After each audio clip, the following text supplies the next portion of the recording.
Hey, it's the Up and Adam show on a Tuesday. Our last week for a little bit. We'll be back in July. Wow, a long time off here.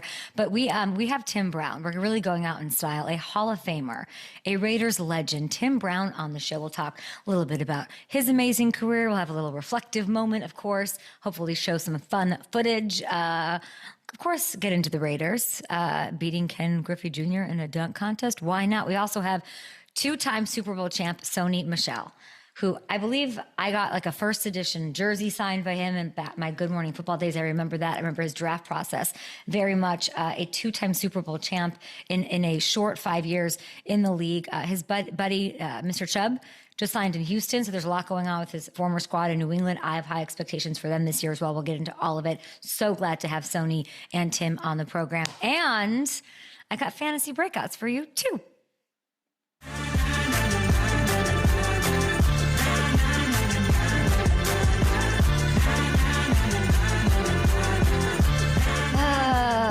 Trey Hendrickson, let's just start there. Thanks for watching us wherever you're watching us, whether it is at a bar in New York, on MSG, whether it's on YouTube, whether it's on FanDuel Sports Network, FanDuel TV.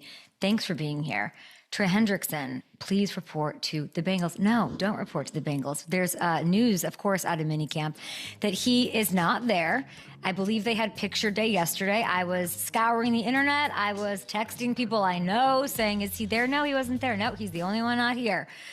Not surprising at all. Anybody who's like, oh, he's not here, that's a headline. It's not a headline. He could not be more vulnerably open and honest. I wish more men would take a cue from Trey Hendrickson. He's literally communicating. So he has communicated, him and his team, so well what they're doing, what their plan is, what they want, what they don't, their needs. Okay, this is a man who knows how to communicate his needs. It is not shocking, not stunning, not surprising at all that he's not there if you're paying attention to what the man is saying to you. All we do is ask for men to communicate openly. They do, and then we're like shocked by their actions. No, he's told you how he's going to be all the way around, all the way along, all the good long day. I don't know. By the way, Shamar Stewart, he is in attendance. That's nice. Not practicing either. As they work on the rookie deal. Matthew Hamilton, not shocked by this. I don't know. I think it might go, as great 90s rock band The Cake would say, the distance. It might go the distance here. I think we've got a real holdout on our hands. Yeah, and it's been a while, I feel like, since we've had a true holdout into training camp, but it's trending in that direction. And I don't know. It's just he's definitely not going to budge. It's a matter of, do the Bengals give in? Do the Bengals budge and meet his terms? And is it give in, or is it like what is the other option? Like, I'm trying to think. Sorry to interrupt you. Anyway, I know I always do. Oh, okay. What is like who's got the leverage? Like. Yeah, it's a great question. To me, I think Trey has more leverage because they need him. This roster is in a place where they're in the window. They need to go make a run at this Super Bowl, and they're not going to be able to do it without him. So to me, they have to work this out and get this deal done. Yeah, there's I'm sure a lot of debate shows across our great country this morning are saying who's under more pressure, who folds first, who shows up to camp sooner, Trey Hendrickson or TJ Watt. Now this one is a bit of a surprise. This is not a man who came out and told us all how he was feeling. We didn't see this coming. This is the guy who kept it all inside like a true avoidant. No, I'm kidding. I'm sorry. I'm doing attachment styles for the pass rushers in the NFL today. But this one is a little weird. I mean, we kind of caught whiff of it maybe not being a non-story last week, and we were talking about it, but this is not, I didn't expect this. Maybe because I'm not as plugged into the Steelers. I didn't expect this to be like, to blow up as much as it has. TJ Watt not at Steelers minicamp. His situation not improving. This isn't OTAs. When you sit out these minicamps, need I remind you, you eat at 105 in fines, 105K in fines. This like ratchets it up another level. Players don't like losing $10 in a game of like pickleball against each other in the off season. Okay. Like nobody wants to lose 105K. I don't care how rich you are. Okay. Especially the richest people, the most highest paid people. And speaking of that, when you look at TJ, he's not the richest. He's not the highest paid. He has slipped to the 7th highest paid edge rusher in the game right now, $12 million a year, under what Myles Garrett's getting. $12 million under Myles on that new deal. Now, the Steelers have the most projected cap space in the league right now, over 2027 and 2028. They've got this done for the 3-time sack leader. So I would guess that given the history, he wants to be paid more than Myles Garrett. That's what I would want if I was TJ Watt, right?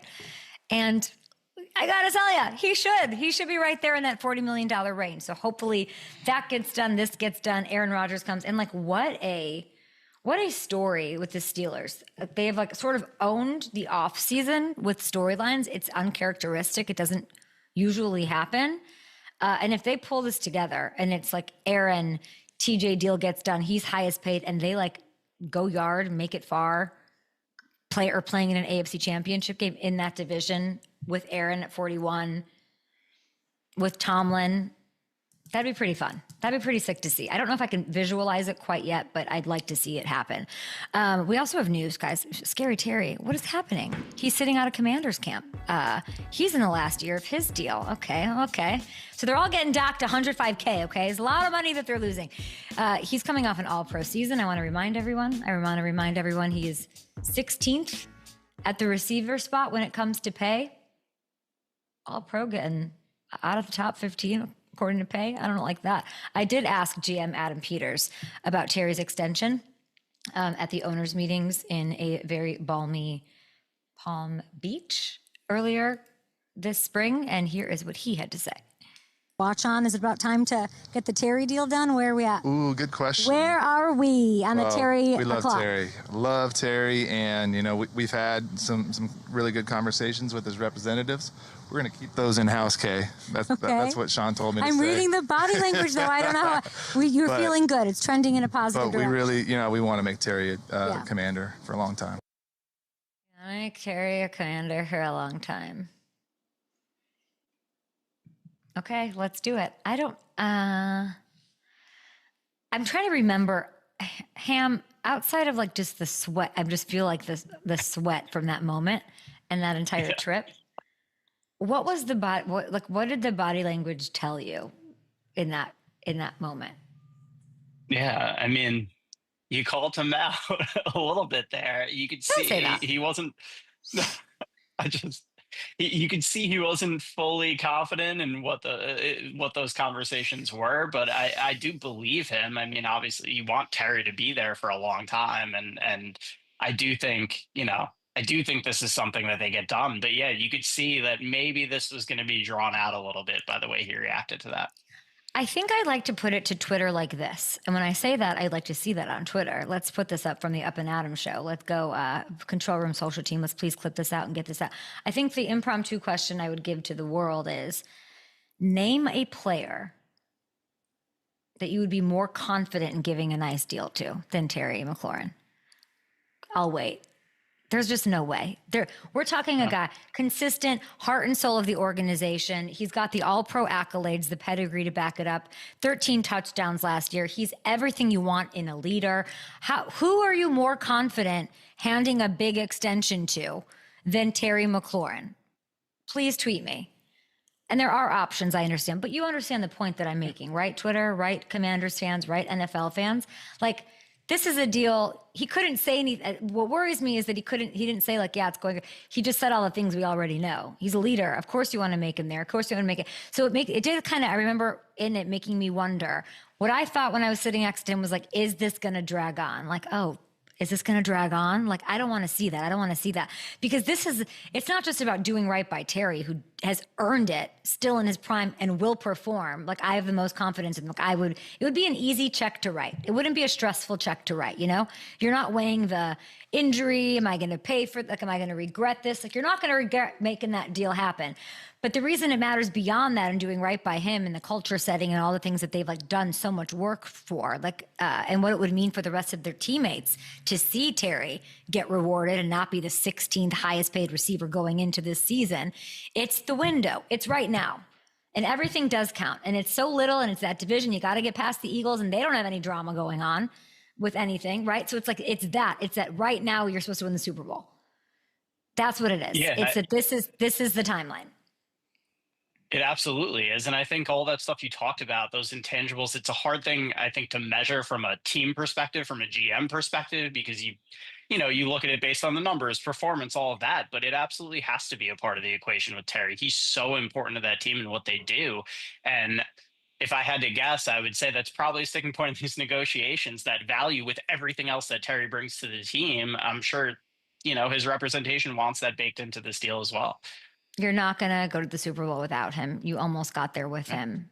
And it's what he's done over the course of his career and all the tumult and all the things that he'll never speak about because that's just the guy he is. Yeah. And I think it is the waves are bigger. Like the ripples are bigger than just him. It's the team, the culture. No one deserves it more. And then it's literally like, no, we have to be not thinking about this. When you hear Jamar say, oh yeah, the contract stuff, the first couple of weeks, it bugged me.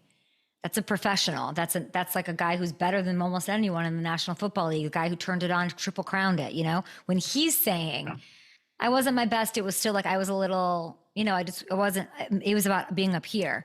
You don't want any of that. We don't have time for any of that, Washington. We don't have time. I want to go to camp and I want to see nothing but like sweaty Terry McLaurin and Jalen Lane and the impact. Like Jalen Lane's watching this too. Like all these things are happening, right? I will give you a positive. So that's what I think about the Commanders. Hopefully they get the deal and I trust it. Adam Peters, I think you'll agree, Hamilton, like one of our favorite GMs though. Love. Just the energy and the way he operates and everything he's done foundationally to get it done. I know that they're going to make Terry McLaurin happy and hopefully it'll happen sooner than later. There is a positive for Buffalo fans. James Cook is reporting to Bill's minicamp. Love to see it. There's some rumors over the last couple of days that BS. Big fan of James. Great sign for Buffalo. And he, of course, deserves a nice little deal on his own. Okay, should we take a break? What should we do here? We're 12 minutes in. Let's take a break. We're going to take a break. We have a legend. We have a Hall of Famer. I know that Tim Brown wants Terry McLaurin to get paid. Of course he does. We'll be back with the Raiders legend, Tim Brown, after this. What a treat. Should we do this in break? Or save it for tomorrow?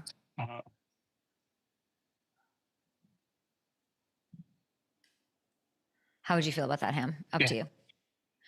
Yeah, I think we wait on it. Okay. I don't want you to feel totally rushed.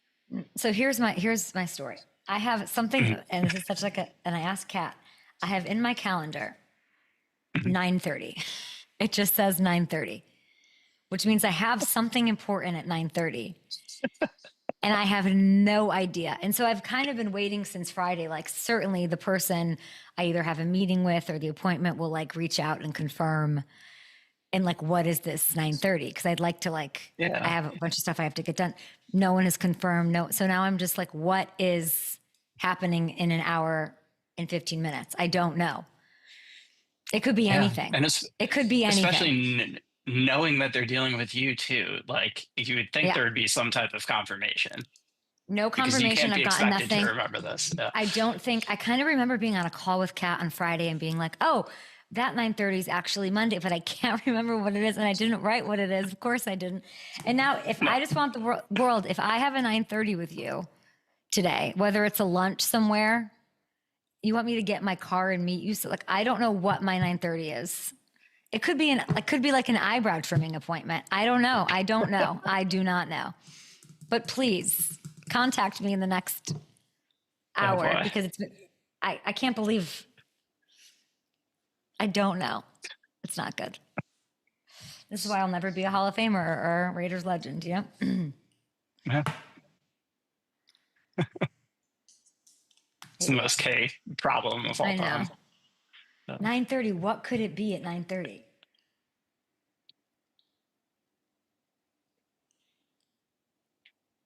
I can't wait to text I you and have tell no you idea. whatever it was. Or it's I know. nothing and I'll never know. But I think Yeah. it was.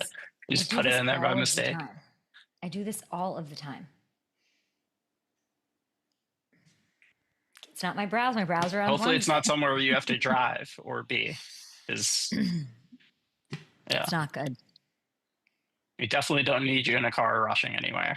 That's I would that's just not say a that's good fair. problem to That's have for fair. LA either. It's not a good problem. LA is full of problems right now, so I don't think we need to add that one to the list.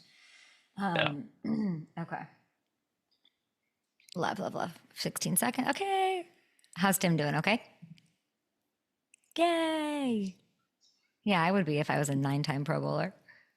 Smiley and happy. Love it.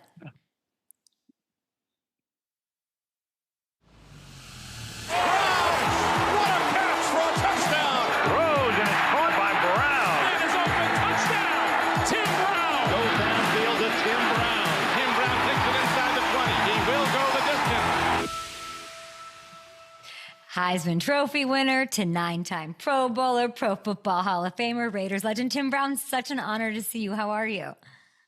I'm doing great. How are you this morning? I'm wonderful. I mean, I get to talk to you, and you are still, we're going to just doubt. We'll talk about what's going on right now, but please let me go into the past a little bit with you here. You are still, which is just insane, the Raiders' all-time leader in receptions, receiving yards, receiving touchdowns, punt returns. One record, Tim, that I do not think will ever be broken.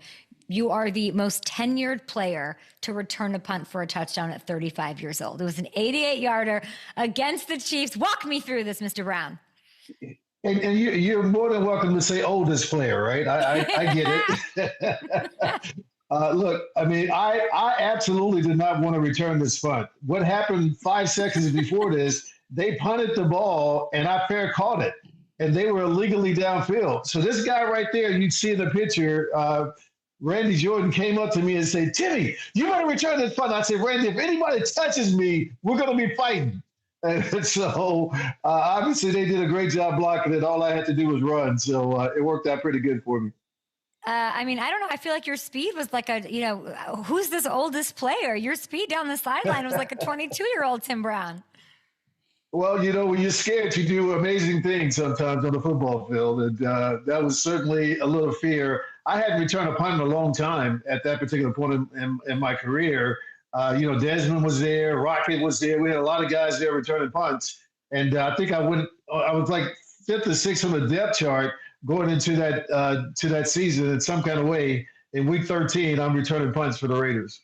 I think you're saying all this stuff about, you're talking about it like it was some cookie cutter return. You went to go from the left side to the right side is actually bananas. It might be my favorite play of yours, to be honest. It might be my favorite. Well, I'll tell you what, it certainly, I believe, really started the conversation even more about me being a Hall of Famer. I think, people went back and looked at what I had done my rookie year and leading the league in kick returns and making the Pro Bowl as a punt returner my 3rd or 4th year in the league after an injury. And so I really think that's sort of, it was sort of like the bow on top of the present, right?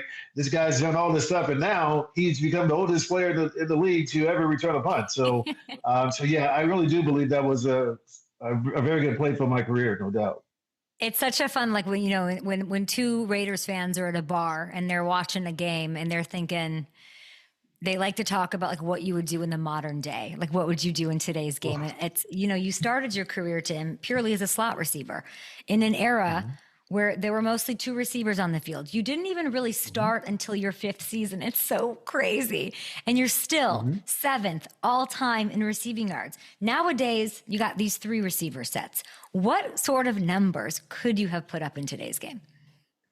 Well, it's really amazing. When I got hurt my second year, I tore my knee up, 15 games. Al Davis told me that I was going to be the best punt returner, 3rd down receiver to ever play the game. He didn't want me to play on 1st and 2nd down. He wanted me to be the 3rd down guy and return punts.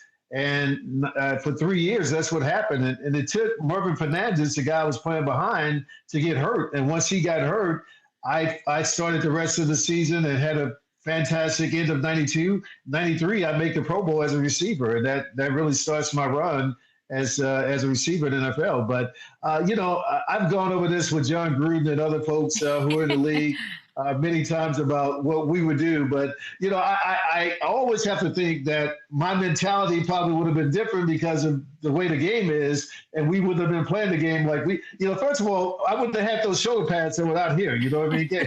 So I think it would have been a little different, no doubt about it. But it's sometimes hard to watch and not put yourself in today's football. And, you keep thinking about, oh, man, if I was there, I would have ran over the middle of the field. I would have caught this pass, But I understand the game is different now. Would you have challenged Jerry's numbers, which are insane? Look, I think Jerry, is the GOAT for many reasons. And, if you ever had a workout with him, you understand why this guy is the greatest of all time, no doubt about it. His ability to outwork anybody that he's around is really a really amazing thing. And so, look, I would never, ever say that I would, ever surpass Jerry's numbers. But, when Jerry came over, he said to me, he's like, I can't believe you've done what you've done with this. You know what I mean? So I think we have a great mutual respect, and, we're going to leave it there. I feel like it would have been close. I like that you're saying that, but you're the only, the longevity, all of it. Like, I think it would have been close in this era. Okay. If Tim I'll let and you Joe say Montana, that, yeah, I'm just saying, and watching these highlights is amazing. And then I'm looking at your background. You've got everything behind you. You've got the Hall of Fame bus. Let's take a look at that in full if we can. You got the Hall of Fame bus, the Heisman. Is that a throne you're sitting on? Because I think it should be. Yeah, look, this is, my wife says, this is your office. You can be a king in your office, right? But when you come outside that door, just know who's really running the ship here, right? So, yeah, this is my throne. And so, hey, this thing up here, oh, you can't see it. Oh, I have they gave me that when I got a hole-in-one at Augusta. So I'm not supposed to say that because you're not supposed to advertise that you've done that. So, but yeah, so I'm more happy about that than I am about some of those other trophies up there. Of course you are. Can I see that up close? Can you pull down that hole-in-one trophy for me? I'd like to see that. Yeah. Talk me through that. What happened? How did that happen? That's insane. So look at that throne. This is, it was on the par 3 course. It wasn't on, but I'll take it. So this is the ball I use. Yeah, but it's all good. Then this one, I had a hole-in-one at the TPC Island course in Sawgrass. I'm pretty happy. Most of my boys say, hey, Tim, those other 2 things up there are good, but those may be the best thing you've ever done right there. Is you had a hole-in-one on that? You had a hole-in-one on that hole 16 thing at TPC? Hole 17, yes. TPC, the Island course, yes.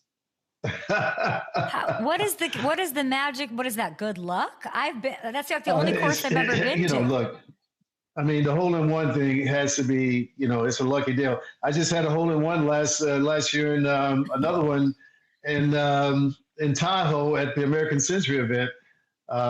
So that was a pretty big deal for me. But I've heard about 3. Tim, how many holes-in-ones have you had? I have 5, but who's really counting? I don't know golf enough. Control room, is that insane? Is that I've never so Jerry not Jerry Jones, Jerry Rice, you can have you can have those numbers. You can how many hole-in-ones do you have, Jerry? That's what I'd like to know, how many Jerry has. Here's some video. Look at you, Tim. Yeah, it was live on TV. I won that big boat behind me right there, by the way. Did you win a boat? I won that boat, yes. What boat? What kind of boat did you win? Marcus Allen and Jerome Bettis was with me. So, I mean, it couldn't have been a better day for me, no doubt about it. So, Tim, if you were to coach me through, I know you're saying it's luck. I don't quite believe 5 is not luck. That's insane. What would be your one tip in manifesting a hole-in-one?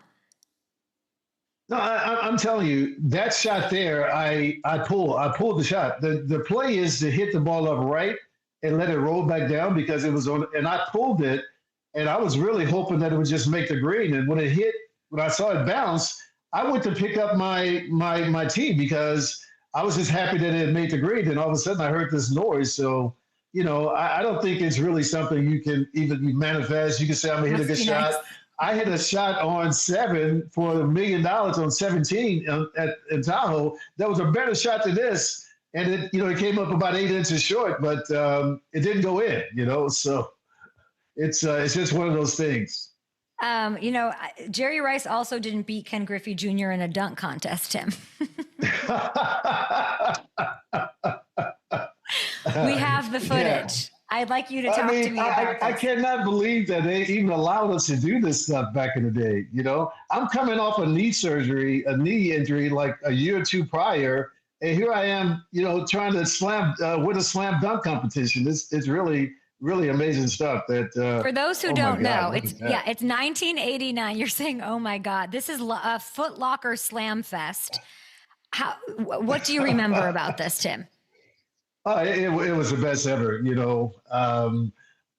Wilt Chamberlain was there broadcasting, and just to have the time with these guys off the football field doing something that we all grew up doing, thinking that I thought I was going to be a basketball player growing up, not a football player, but I couldn't shoot and I wasn't tall enough, so that made it a little tough. But it was something that I loved. Dunking a basketball, I tell people all the time, is way more exciting than scoring a touchdown. So I've always loved being able to do that. Unfortunately, those days are behind me now. I don't even know if I believe that. I really don't, because I'm looking at this. These are the names. So this was the 1992 Dunk Fest. Here's the field. You, Deion Sanders, Ken Griffey Jr., Michael Irvin, and Barry Bonds were among them, which is insane. Yeah, look, it was a who's who, and being that there's always competition in the group, it was great. I think I finished second in this event. I think I finished second. Michael Conley won it, but I think I was number 2 in this whole thing. So that was great. That I don't know. I just know that you beat Ken Griffey, which I loved. And what I think, why don't we need to bring back these NFL players in dunk contests? Oh, there's no way with the money that these guys are making these days. You're never going to see guys, even guys who love basketball and love the way things are going. There's no way that they're going to ever, risk what they have going on to dunk a basketball like that. I hate that. Who was the most competitive back in '92 in that group? Of course, Michael Irvin. Of course, really? Anytime you got Michael Irvin, it's going to be super competitive. It's just one of those things, It's Michael always brings out the energy in everybody in every situation, right? So, and during those days, it was pretty amped up in the locker room before we came out, no doubt about it. I want to get, of course, into talking about the Raiders. They Ashton Genty is there. I'm a huge fan, 6th overall pick. He's getting these comps to the LaDainians, to the Barry Sanders, big comps, big expectations. You played with Bo. You played with Marcus Allen. You've seen them all, Tim. Who does Ashton Genty remind you of? Obviously Bo and Marcus were 2 incredible athletes, and what they brought to the table was something totally different. Marcus, is probably the best running back that I've ever seen. His ability to block, his ability to run, whatever, pass. He's probably a better quarterback than some of the guys we had, on the team. But the guy that he really reminds me of is Napoleon Kaufman. I think Napoleon came to the league, a very undersized, body or whatever, but had the ability to return punts and kicks and do a lot of great things. And his ability to hit a hole and explode was really, really amazing. And so I just think that, if he can do some of the things that Napoleon was doing, now he may be asked to do even more because Knapp wasn't asked to carry the load as much. I think he was sharing it with Tyrone Wheatley and a couple other guys. But Genty, it's going to be all on him. it's going to be all on him to carry the load with the running game, and hopefully he can get that done. But I think this guy's going to be great for the Raiders, and I'm really looking forward to see him play. Short career for Napoleon. Explosive, though. I love the comp back in the 90s. Strong RB, great for those Raiders who you love. Coach Carroll spoke yesterday about the expectations for the team. We don't want to put too much pressure, too much hype, but he's certainly saying that they have a lot of expectation. He said, we're going for it. We're not holding back. We're not looking for anyone to give us a grace period. We're going to get it right now. What are your expectations personally? A bold prediction even from the legend Tim Brown on these Raiders. Yeah, look, I really, really like what the Raiders have done this offseason. I was hoping and praying that AP could hang in there. It's been great to see that happen. But, when things start to go the way they were, it's going to be tough for them to bring him back. The situation hand now, I think is great for the Raiders. Bringing in the head coach and bringing in the quarterback. And, I just think they've done some really, really good things, to make this team viable again. And you got to have a quarterback. You got to have a go-to receiver. You got to have a running back. You got to have, we got a couple great tight ends, I think. And defensively, Mad Max and the boys, I believe, are going to be able to carry the load. So I think now there's a shot. There's a shot that things can that you can compete with some of these teams out here. And sometimes, being tough and all that is great, but you got to finesse people. You got to be able to make plays and make this thing happen. And I think at this particular point, this team is looking like a team that can certainly challenge. Would you ever want to be part of the front office with the Raiders? I know you're busy. I know you got a lot going on with the Arena League, and congrats on that. But would you ever want to be a part of the Raiders front office? I don't think so. I mean, I love, the role I have with the Raiders now, whatever that is officially. But what is it? Unofficially, I should say unofficially, not officially. I love that if they need me for something, I can be there. I can show up. And I can do these things, but I think the grind of being there on a day-to-day basis would probably be a little bit too much for me. You're the commissioner. You were a league chairman of the Arena League. That's probably why anything with the Raiders would be probably too much for you. It's amazing. The second season started in late May. It's 7-on-7. It's indoor football. From one commissioner to another, what is one rule from the Arena League that you would love to see Commissioner Roger Goodell put in place in the NFL? What's one rule that you think would do well? Get rid of kickers. We have no kicking in our league. Get rid of kickers. Tell me more. Well, I mean, look, I think, I owned a team, partly owned a team years ago, that arena football team, and kicking was the worst part of the game. I mean, obviously the poles were even more narrow, so it made it very difficult for those guys.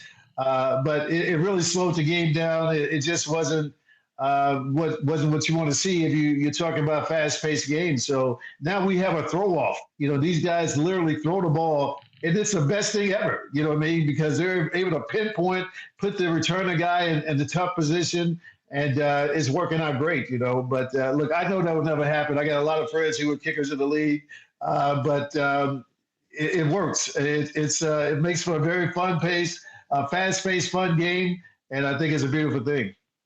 These poor punters around the NFL, like, Tim Brown, what did I ever do to you? What did I ever do to you? Now I got to worry about my job security. Also, it eliminates punt returns, which I think you're doing to secure your record, which I like. I like this idea. You got to do what you got to do. You know what I mean? You can't go back on the field anymore. So whatever you can do, throw it out there. Maybe somebody will pick it up, and we'll go from there. Tim, it's such an honor to talk to you. So great. You're a delight. You're such a delight to talk to. My favorite player, probably for my favorite wide receiver is Devontae Adams. It always has been in my, in the last 10 years or so. I'm such a fan of him. Sure. Came on my show every week last year. Love him. He's with the Rams now. I know that you knew him from his time with the Raiders. Have you talked to him since he got to LA? I have not. No. When he left the Raiders, I think I may have and went to the Jets. I think I may have wished him well. Told him to go ahead, go get it done. Make it happen. Whatever. But no, I haven't spoken with him since. I think Devontae is in a great spot right now, and he has a very young quarterback. Has a quarterback who can get it done. I don't know how young he is at this particular point, but he can certainly still get it done. And with all the guys around him, I mean, this should be a great situation for him. So looking forward to seeing what's going to happen with him. He's been incredible. He's not that young, and he needs 3,090 yards to pass you in career receiving yards. 3,000, just 1 or 2 yards short of that would be perfect. But that's a great career, young man. Just understand that. You don't ever have to push it over the top. Just keep it under 3,090. Just keep. Hey, go enjoy life, man. I mean, look, things have been great for you. Just go enjoy life. Yeah. I wonder how many holes in ones he has. Can't have 5. I think he's a little short on the hole in one thing. I've seen his golf swing, so I don't know if he's. I know he's going to be on me in a couple of weeks when we see him, and I see him in Tahoe. But I think I got your him with the hole in records, one. Tim. Do your records really mean? I'm asking you all these accolades behind you. You show me your Augusta hole in one. Like that's the one that's most. It makes me laugh because the records matter. What matters most to you? Like what little I don't know if it's a piece of hardware or the record. Like what actually matters most to you? I think the thing that I talk about the most is, I played more games in the history of the Raiders than any other player. I think, the Raiders just had a wellness weekend last weekend. And, to walk around there with 150 other players and know that you play more games for this organization than anybody, makes you, I'm not a braggadocious type guy. I don't, walk around my chest out often, but it just makes you feel proud that you were able to accomplish something that maybe, after tearing your knee up your second year and the doctor saying you only had 3 or 4 more years to play and able to play 15 years after that, never missing the practice, I missed a game because they helped me out one game, but, made me feel pretty good about the consistency that I was able to put out week in and week out. I always say I think consistency is the hardest. And I do think as a fan, just a fan of all the teams, it does matter, like longevity and staying with one, staying with the team and the amount of that meaning carries more weight with some teams more than others. And the Raiders are one of those teams. Like it just matters a little more. Doing that as a Raider, given the Raiders' history, means a lot. That's very cool. Well, there's no doubt about it. When I tell people it's pretty interesting when I'm in a Raiders situation like I was in this week, because there were guys who had played in the 70s who were on the team when I got there in 88. And there were guys who played in 2011, 2012, who were there after I left in 2003. So I have a span of all these guys who have played, over 40 years, almost 50 years, So for me, it's always great to be back there because you're in the midst of greatness, from guys who are young guys and to guys who are older guys. And to be right smack in the middle of that, I think for me is an incredible thing. It's amazing. We're going to take a TV break. We are still live on YouTube, though. So, Tim, don't start swearing or saying anything crazy because people are still watching. We'll be back on the TV side in 5, 4, 3, 2. I did want to ask you before you go, and Tim, thanks for being here. When you are sitting in your office, as your wife says, you can do whatever you want in there. Mm-hmm. You're you have your beautiful throne. If you could turn on one receiver's tape, like who are you interested in right now in today's game? Who do you love? It would probably be my man up in Cincinnati. I think his ability to turn a 5-yarder into a 80-yarder or whatever, to go deep and do whatever. I think he would be a great punt returner, and I think he has returned punts. I just love everything about his game. He looks like he's not putting out a lot of effort, and he's just running by people and making people miss.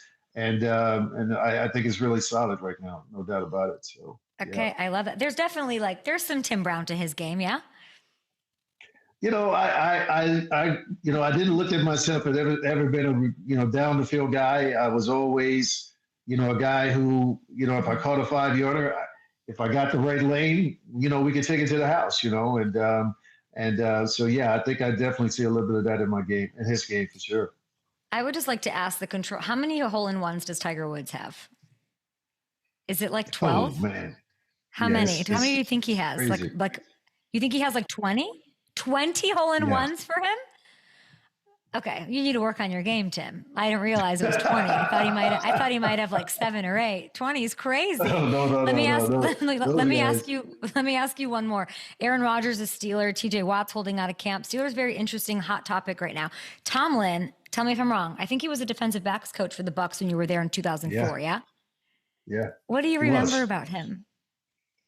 Oh man, what I remember is at some point in the season, Gruden pretty much told me that I wasn't going to play anymore. I wasn't going to play anymore. So I got a lot of time with Tomlin, and the other head coach. He's at Atlanta. What's his name? I'm drawing a blank. But those two guys Coach were Raheem Morris. Yeah. Yeah. Those two guys were And they would pick my brain, and we would just talk football and talk defensive football and offensive football. I mean, it was really, really. I can remember saying to myself, these guys are going to be great coaches in the league because they cared a lot about little things that had nothing to do with what people talk about on the regular basis. And if you can really get honed in on those type things. When the big things come, it'll be easy to deal with. I think, they were always concerned about the particular things about football. And that was something that I hadn't seen in any young coach at that particular point in my career, for sure. It was the details there. Tim, I want you to know, here's a little detail for you as I say goodbye.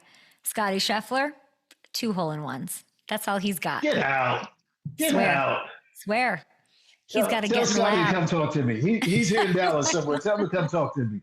I'll look him up. I will. I appreciate you so much. You are just a perfect football player. I appreciate you so much, and have a great off season, and hopefully see you soon.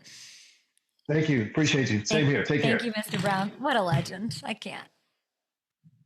31st pick, the New England Patriots select Sony Michel.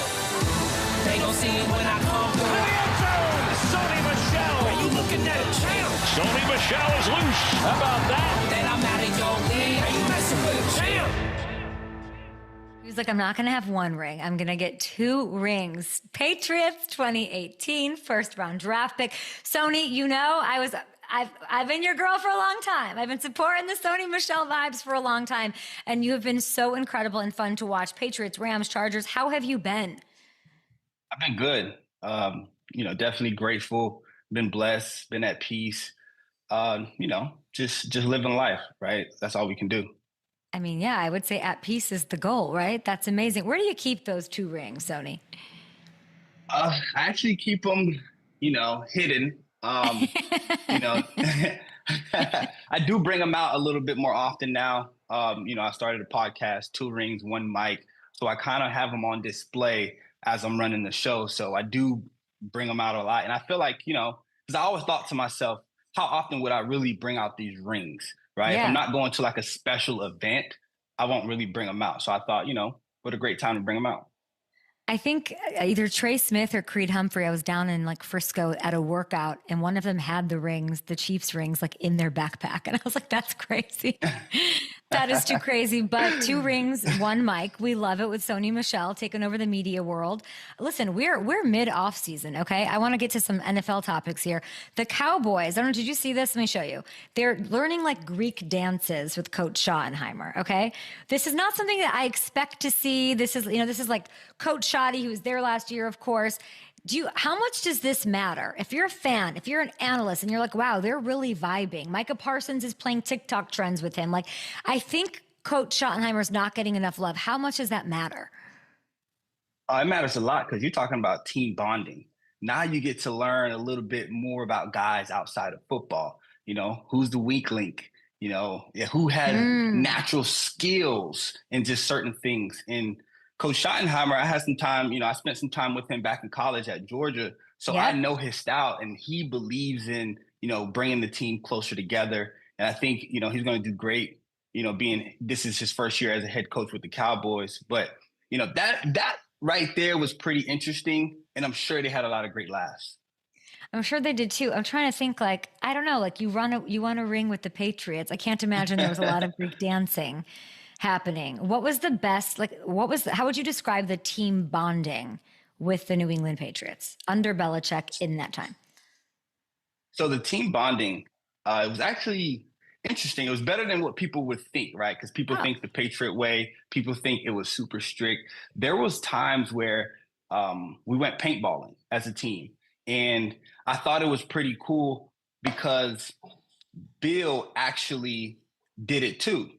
So everybody made sure they went after him, and he knew it. So he was hiding behind the little floaty balloon thing, trying to hide from players because they knew, players knew that was their chance to get Bill back. So we did that, and I thought that was pretty cool. And most people didn't know because we didn't really Instagram it. We didn't really put it out for the media to see because it kind of would have been bigger than what it needed to be. You're telling me that y'all took shots. Did you hit Bill Belichick with a paintball? No way. No, I didn't. I didn't because at the time I actually didn't participate. I actually was spectating. And I thought I actually liked the view that I had because, I was able to see the whole thing in action and seeing guys attacking. They had a whole plan. Like they were sending guys to Who's right, attacking? sending guys Who's the to leader? left. Who's the Rufio King of the Lost Boys, Peter Pan going after Hook? Who is that? It's hard to come off the top, but because that was about 4 years ago. So you're talking about, every team, so there may be 5 different teams, and each group had to eventually play against each other. And Coach Belichick was on his own team. So every team that got a chance to go against Coach, they already knew who they were going after. I just can't even picture him in the gear, but I guess nobody knew. There's a lot of things we didn't know about Bill Belichick, outside of what's going on. Well, we'll leave that for two rings, one mic. Let's take a trip down memory lane, Sony. You scored the only touchdown on a pretty boring Super Bowl 53. Not for you, for me at home a little bit. I can admit it. What were you thinking when you scored here with 7 minutes left in the fourth? It was an awesome experience. You're talking about the reason why it was boring because there was a lot of NFL greats in that game on both sides of the ball. So it was kind of hard to move the ball either way it goes. The Rams were it was hard for the Rams to move the ball, and it was hard for us to move the ball, but we were getting those tough yardage. So the moment I got a chance to score that touchdown, it was almost like, okay, we finally got on the board. And it was almost a surreal moment for me being a rookie and getting that opportunity. I was very grateful. I would say the Patriots should be grateful too. It wasn't even just that game. By the way, the only game I think in Super Bowl history that only had one touchdown scored, it was yours. I think Gronk had one catch, and it was the only time I got out of my seat was whatever that 30-yarder down the sideline, and then there was your touchdown. But it wasn't just the Super Bowl. It really I look at that year for Sony Michel as such a special standout year for any running back. If you look at what you did, you don't get enough credit for it. You averaged 112 yards per game on the ground, six touchdowns in 3 playoff wins. This was a run-heavy team down the stretch. Brady, I don't know, you don't have to. Brady does not get ring number 6 without you. He just doesn't. And that's an awesome. It sounds good to think about it, and I'm very grateful for the guys that we had that year because for me, being a rookie and being in that environment and being in a new phase of my life, I couldn't have been in that position, right? Did I do it alone? No, but I just was a piece of the puzzle, and I'm grateful enough that they welcomed me and allowed me to add value to the team. Man, you're talking about being surrounded by Tom Brady, Gronk, Julian Edelman, James White, Brandon Bolden, some of the OGs of the game that really was there along the way to help me, carry my way through the season because that was a long season for me. Because as a rookie, we're not used to those long seasons. And having those guys around me kind of helped me get to that point. I mean, it was unbelievable. I love Brandon Bolden. That was just such a great time for football. I feel like they never really trust rookies like that. up in New England. So it meant a lot, I think, that you were the bell cow, that Bill trusted you, that Tom trusted you, and you, of course, earned it. Okay, I do want to talk a little bit about your bestie, though, your college teammate, Nick Chubb. Let's get into some NFL topics here. 1-year deal with the Texans, 7 years in Cleveland. What should I expect? What is it going to be like seeing him in Houston for you? This is going to be like a clean slate for him. I spent the weekend with him. Actually, I was with him when he got the call. It was a super exciting moment for him. Because he's a guy, and I spent a lot of time with him in college. He's a guy, he just needs a shot. You know, he's not really flashy, as everyone knows. He don't talk a lot. It wasn't about the money for him. It was about giving him that one opportunity. And I think if Houston gives him a true, fair opportunity, he can be their lead back. Yes, they have Joe Mixon. Joe Mixon had a 1,000-yard season last year, and I think they will be able to complement each other. I like what the Houston Texans did with picking up Nick. I think they have a great team. C.J. Stroud at quarterback, a young quarterback, a team that has so much in their future, something to look forward to. I've already marked down a couple games. I know they're going out to L.A., me and Todd Gurley text, and we're trying to go to that game. So we're already trying to plan because I just see what Houston is doing. The head coach, you know, he's a former player, and he understands what it's going to take to get Houston over that hump. Mixon and Chubb, I'm trying to figure out what that's going to look like. Is it like a 1-2 punch from your, if we're thinking about what, is it like double thunder, thunder lightning? Like, is it, what does that look like? I think it's, you know, you got two lead backs in one backfield. So you're going to call it, you know, 1A and 1B, right? Okay. Once one guy gets tired or one guy needs a break, you can throw in either guy. And when the game's on the line, you can't go wrong with either back. I think this is a year for Nick, you know, to prove to everyone that he's still Nick Chubb. You know, he's 29. I talked to him. He feels young again. Yes, he had a whole year. It wasn't the year he wanted to have, but he had a whole year to kind of get physically ready, mentally ready. And I think he's at a point now where he's ready to roll. I mean, he broke his foot against the Chiefs week 15. But this is a guy, you were with him at Georgia when he had a big injury. Everyone, you know, people thought it was going to be a career-threatening knee injury back at Georgia. You were with him this weekend. How good, how is he? Like, how is he physically? He's great. You're talking about being at peak shape, being ready to go. And we were talking about it. People see it all the time with him lifting all those heavy weights. And he don't post much. You know, sometimes he'll post those videos, but this guy, he always go home to Cedar Town, the middle of nowhere, put his head down and go to work. So I expect nothing from great things out of Nick, and I'm sure he expects the same thing out of himself, and I'm excited to see it. Love that. You played under Josh McDaniels, of course, up in New England. You've got Travion, Ramondre Stevenson, all of this going on. How do you think that that's going to work? How can he get the best out of those guys? Josh McDaniels is the perfect coach to do it.